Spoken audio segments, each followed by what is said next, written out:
Hey y'all, what's up? Welcome back to my channel. So in today's video I'm gonna show you how I slide my tandems back. That's the back wheels all the way back to the little iron part right there. You'll see what I'm talking about.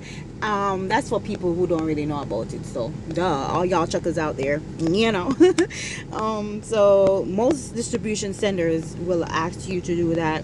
If it's not, even if it's not a distribution center, most of them will still ask you to do that. If they don't ask me to do it, I don't do it. But you'll see right here in this clip how it's gonna slide back. And I am currently in this video. I was in Utah, right on the borderline where like Utah and Arizona kind of meet right there.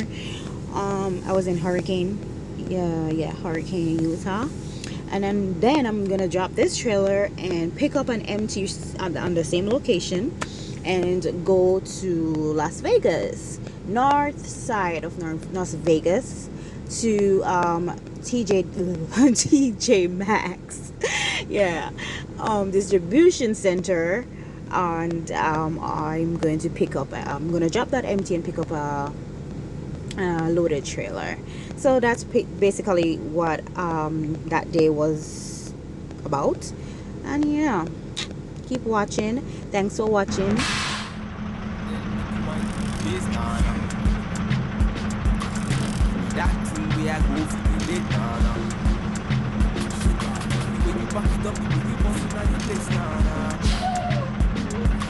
Very young time, man, don't need it,